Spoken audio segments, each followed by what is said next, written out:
18वीं सदी में वो झारखंड में ये लोग आया है और वहाँ जहाँ आदिवासियों का जो धार्मिक स्थल है मरंगबुरु, वहाँ पर इन लोगों ने एक चोटी में एक मंदिर बना दिया है और वो लोग उसी पर ये लोग पूजा करते करते आज पूरे पहाड़ पर एक तरह से इन लोगों ने अतिक्रमण कर लिया है। जगह जगह पर इन लोगों ने मठ, मंदिर, धर्मशाला, मैंने पूरा प्राकृतिक नेचर को इन लोगों ने वहाँ का बदल दिया है। पहले 1997 में आज़ादी के बाद इन लोग, आज़ादी से पहले का आप देखेंगे बहुत सारा न्यायिक प्रक्रिया हुआ है, चूँकि झारखंड का जो बिहार गजट का जो नोटिफिकेशन है सर्वे का, जिला गजट में बहुत स्पष्ट ढंग से लिखा हुआ है पारसनाथ पहाड़ पर वहाँ के कस्टम राइट वहाँ के ट्राइबल को दिया हुआ है। और सदियों से वहाँ पर संथाल आदिवासियों के द्वारा वहाँ पर पूजा अर्चना होते आया है। साल में 2 बड़ा बड़ा फंक्शन होता है। एक बैसाख पूर्णिमा में जो है ना वो वहाँ पर लोवीर सेंद्रा कार्यक्रम का आयोजन होता है। मिशनरी कोर्ट का भी जजमेंट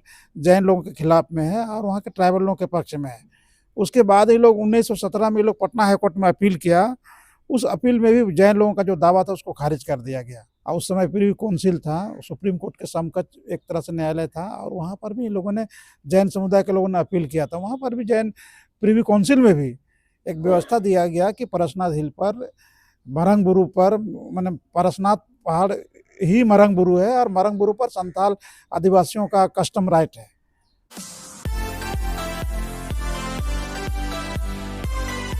जोहार, नमस्कार। द खबर माइंस के डिजिटल प्लेटफॉर्म में आपका स्वागत है। इस वक्त हम बात करेंगे पारसनाथ पहाड़। इन दिनों पारसनाथ पहाड़ जो है फिर से विवादों में है। बता दूं कि पारसनाथ पहाड़ आदिवासी संथाल समाज का एक धार्मिक स्थल है जहां पे लगातार जैन समुदाय के द्वारा जो है विवादास्पद बना हुआ है समेत शिखर और मारंगबुरु को लेकर। अभी हमारे साथ बातचीत करने के लिए मौजूद है राज्य दर्जा प्राप्त मंत्री फागू बेसरा जी।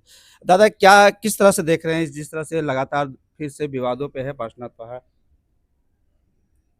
पारसनाथ हम लोग का जो मरंगबुरु है आदिवासी संथालों का बहुत ही पवित्र और धार्मिक स्थल है और सदियों से वहाँ पर संथाल आदिवासियों के द्वारा वहाँ पर पूजा अर्चना होते आया है। साल में 2 बड़ा बड़ा फंक्शन होता है। एक बैसाख पूर्णिमा में जो है ना वो वहाँ पर लोवीर सेंद्रा कार्यक्रम का आयोजन होता है और पूरे भारतवर्ष से संथाल आदिवासी लोग का जमवाड़ा होता है। वहाँ पर पंचायत भी होता है, मांझी परगनत का जो भी आपसी विवाद होता है उसका लोग समाधान भी करते हैं। और एक कार्यक्रम हम लोग का होता है फागुन में, जो दिसोम महापर्व या सरहुल के रूप में लोग मनाते हैं बहुत ही धूमधाम से और उसमें भी हज़ारों हज़ार संथाल आदिवासी लोग उसमें इकट्ठा होते हैं। अभी जो फिलहाल जो वहाँ जो मामला आया है, ये लोग वहाँ जैन समुदाय के द्वारा पूरे संपूर्ण पहाड़ पर उन लोग के द्वारा दावा किया जा रहा है कि ये जैन लोगों का ये धार्मिक स्थल है, जबकि ऐसा नहीं है। जैन लोगों का हम लोग इतिहास देखेंगे तो ये लोग 18वीं सदी में वो झारखंड में ये लोग आया है और वहाँ जहाँ आदिवासियों का जो धार्मिक स्थल है मरंगबुरु, वहाँ पर इन लोगों ने एक चोटी में एक मंदिर बना दिया है और वो लोग उसी पर ये लोग पूजा करते करते आज पूरे पहाड़ पर एक तरह से इन लोगों ने अतिक्रमण कर लिया है। जगह जगह पर इन लोगों ने मठ, मंदिर, धर्मशाला, मैंने पूरा प्राकृतिक नेचर को इन लोगों ने वहाँ का बदल दिया है। लेकिन फिर भी आदिवासी लोगों ने कभी उसका खुल करके लोगों ने विरोध नहीं किया। परिणाम है कि आज उन लोगों के द्वारा बैक डोर से कानूनी ढंग से उसको इन लोगों ने पहले 1997 में आज़ादी के बाद इन लोग, आज़ादी से पहले का आप देखेंगे बहुत सारा न्यायिक प्रक्रिया हुआ है, चूँकि झारखंड का जो बिहार गजट का जो नोटिफिकेशन है सर्वे का, जिला गजट में बहुत स्पष्ट ढंग से लिखा हुआ है पारसनाथ पहाड़ पर वहाँ के कस्टम राइट वहाँ के ट्राइबल को दिया हुआ है। उसको इन लोग ने चैलेंज भी किया था उस समय कमिश्नरी कोर्ट में। कमिश्नरी कोर्ट का भी जजमेंट जैन लोगों के खिलाफ में है और वहाँ के ट्राइबल लोगों के पक्ष में है। उसके बाद ये लोग 1917 में ये लोग पटना हाई कोर्ट में अपील किया।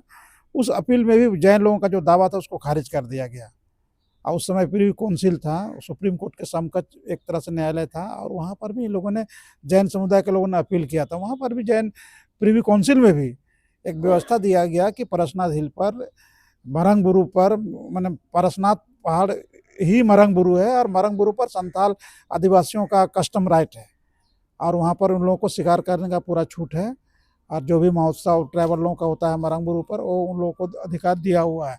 वहाँ पर भी जैन लोगों का दावे को खारिज कर दिया गया। आज़ादी के बाद इन लोग 1997 में जैन समुदाय का ही 2 ग्रुप बना करके, एक सितंबर एक श्वेतंबर, मिल करके इन लोगों ने टाइटल सूट का केस दर्ज किया।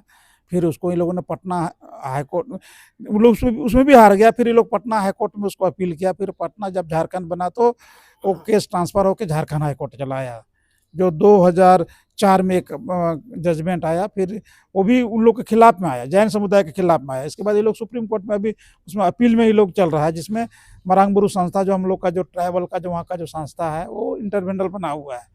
अभी जनवरी 2025 में इन लोगों ने एक कहानी बना करके, सरकार को पार्टी बना करके, ये लोग एक जनहित याचिका दायर किया है रांची हाई कोर्ट में। और जैसे ही हम लोग को पता चला, हम लोग उसमें भी हम लोग काम कर रहे हैं। और हम लोगों ने सरकार से, हमारे चूँकि झारखंड बनने के बाद हमको लगता है कि झारखंडियों को अपनी सरकार, हेमंत सोरेन जी के नेतृत्व में जब यहाँ पर अपना सरकार बना है, तो ये लोग कानून के आड़ में, कोर्ट के, न्यायपालिका के माध्यम से ये लोग आदिवासी के अधिकारों को ये लोग ख़त्म करना चाहता है। पिछले 2015 में रघुवर दास का एक ऑर्डिनेंस आया था, ऑर्डर आया था, जिसमें पहाड़ी क्षेत्रों में मांस मदिरा पर प्रतिबंध का एक चिट्ठी ये लोग दिखाता है। और दूसरा, ये लोग 2023 में भारत सरकार पर्यावरण विभाग का एक नोटिफिकेशन है, जो राज्य सरकार को डायरेक्शन दिया हुआ, उसको ये लोग बेस बनाया है इस जनहित याचिका में। और सरकार को पार्टी बना करके, चूँकि पूरे पहाड़ का नक्शा को आप देखेंगे तो लगभग 99 गाँव है, जिसमें लगभग आदिवासी और मूलवासी लोग रहते हैं। और सभी लोग, लगभग 99% लोग नॉन वेज लोग हैं। अब जैन समुदाय का ठीक है, उनकी अपनी धर्म है, उसमें हम लोग कभी कोई सवाल भी नहीं खड़ा करते हैं। लेकिन आज आदिवासी के धर्म पर, उनके रीति रिवाज पर, उनके कस्टम पर अगर कोई सवाल खड़ा कर रहा है और न्यायपालिका के माध्यम से उसको वंचित करने का ये साजिश कर रहा है, तो निश्चित रूप से हम सभी आदिवासी लोग जैन समुदाय के द्वारा इस तरह के कृत्य में हम लोग बहुत आहत, हम लोग अपने आप को महसूस कर रहे हैं। और हम लोग लड़ाई तो हम लोग लड़ेंगे ही। हम लोग माननीय हाईकोर्ट में भी हम लोग जो है, वहाँ का जो हम लोग का जो संस्था है, मरांगबुरु संस्था के माध्यम से हम लोग इंटरवेंडर बनेंगे कोर्ट में।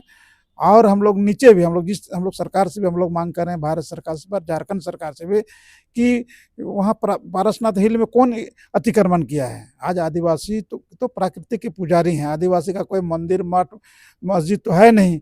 पहाड़ के नीचे खुले आसमान में पूरे पर्वत को ही हम लोग भगवान का रूप मान के, हम लोग का पुरखा के ज़माने से हम लोग उसको पूजते आ रहे हैं। पहाड़ के नीचे हम लोग का बलि होता है वहाँ पर। अभी लोग बलि प्रथा पर सवाल खड़ा कर रहा है। हम क्या खाएंगे, नहीं खाएंगे, उस पर ही लोग सवाल कर रहा है। जब हमारा देश धर्मनिरपेक्ष देश है, सभी जाति सभी धर्म के लोग, अब झारखंड हमारा घर है, यहाँ पर ये लोग अतिक्रमण के रूप में घुस करके हम ही को ही लोग सिखा रहा है कि क्या खाना है, क्या पीना है।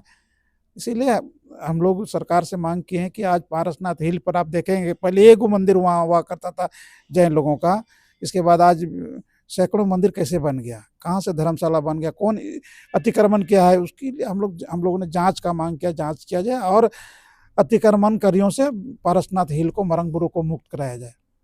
दादा, आप सरकार के हिस्सा भी हैं और लगातार जिस तरह से आदिवासी के धार्मिक स्थल हो, चाहे आदिवासी की जो रैयत ज़मीन है, लगातार जो है गैर आदिवासी के द्वारा जो है इस तरह का मामला लगातार बढ़ता जा रहा है। तो क्या कुछ रणनीति रहेगी आपके द्वारा जो आगे? देखिए, इस सवाल पर माननीय मुख्यमंत्री जी से भी चर्चा हुए हैं। और हमारे मुख्यमंत्री जी चूँकि वो भी हम लोग के ट्राइबल से ही आते हैं, और निश्चित रूप से बहुत सेंसिटिव मामला है। और झारखंड में यहाँ अभी हमको लगता है इतने वर्षों के बाद अपनी झारखंड के लोगों का अपनी सरकार बना है, और अपनी सरकार से लोगों का बहुत सारा उम्मीदें भी है। और झारखंड के अंदर में जिस तरह से विशेष करके आदिवासियों के साथ यहाँ जो अन्याय जो हुआ है, यहाँ का ज़मीन को किस तरह से ये लोगों ने लूटा है, आदिवासियों का जो धार्मिक स्थल होता है सरना, अभी मरंगबुरु पर हम लोग बात कर रहे हैं, गांव-गांव भी हम लोग का, हर गांव में जंगल का ही एक रूप हम लोग का सरना होता है। किस तरह से इन लोगों ने अतिक्रमण करके हमारा अस्तित्व को ये लोग मिटाने का ये लोग प्रयास किया है, किसी से छिपा हुआ नहीं है। आज हम लोगों ने, चूँकि यहाँ पर सीएनटी एक्ट लागू है, सीएनटी एक्ट का ज़मीन को बिना परमिशन का फॉरेस्ट राइट है, ज़मीन जंगल का है, वो भी पारसनाथ हिल तो आपका सेंचुरी फॉरेस्ट है, सेंचुरी फॉरेस्ट, वहाँ इको सेंसिटिव जोन घोषित है। तो किस तरह से नियम कानून का उल्लंघन करके इन लोगों ने वहाँ पर किस तरह से प्राकृतिक संरचना को इन लोगों ने नुकसान पहुँचाया है, ये जाँच का विषय है। और जाँच होने से बहुत सारा चीज़ सामने आएगा। क्या पेशा कानून अगर लागू होती है तो कितना कारगर सिद्ध हो पाएगी पारसनाथ पहाड़ का जो विवाद है लगातार जो है उसको लेकर? आज ये बहुत ही दुर्भाग्यपूर्ण हम लोग आदिवासी समाज के बीच में एक बहुत बड़ा सवाल है। हमारा अभी पूरा राष्ट्र जो है ना, अमृत महोत्सव मना रहा है आज़ादी का, और संविधान का हमारा लागू हुए 75 साल हो गया। और इसके बाद भी संविधान में जो आदिवासियों को जो अधिकार दिया हुआ है, वो चाहे संविधान के अनुच्छेद 244 का मामला हो, चाहे 5वीं अनुसूची का मामला हो, चाहे 6ठी अनुसूची का मामला हो, चाहे भी हम लोग पेशा कानून का बात कर रहे हैं। जब इस देश के अंदर में हमको लगता है कि झारखंड बनने से पहले पेशा कानून को लागू कर देना चाहिए था राज्य के अंदर में, लेकिन इन लोगों ने एक षड्यंत्र के तहत ये लोग पेशा कानून को बिहार में लागू नहीं होने दिया। झारखंड बनने के बाद यहाँ पर भारतीय जनता पार्टी का सरकार लगातार रहा, ये लोगों ने पेशा पर ध्यान ही नहीं दिया। अब हेमंत सोरेन जी का सरकार बना है और निश्चित रूप से पेशा कानून झारखंड में लागू होगा। और जो जब ग्राम सभा को जब पेशा कानून के तहत जो हमारा जो संवैधानिक अधिकार है, जो पावर दिया हुआ है, हमको लगता है अगर ये लागू होने से आज इस तरह का जो समस्या उत्पन्न हो रहा है आदिवासियों की ज़मीन का लूट का, हमको लगता है शायद ये सवाल बहुत हद तक इसका समाधान का रास्ता निकल जाता अभी तक, लेकिन लोगों ने उसको इम्प्लीमेंट नहीं किया। उम्मीद है पेशा कानून बहुत जल्द झारखंड में लागू होगा और ग्राम प्रधान को माझी हड़ाम माझी मुंडा महतो जो हमारा गांव का जो सिस्टम है, जो परंपरागत व्यवस्था है, उसको एक बल मिलेगा। और जो ज़मीन की जो लूट होती है, जीएम लैंड हो, चाहे फॉरेस्ट लैंड हो, चाहे हमारा जो खतियानी ज़मीन है, उसको भी किस तरह से लोग लूट रहा है, उस पर रोक लगेगा। तो हमारे साथ बातचीत कर रहे थे फागू बेसरा जी।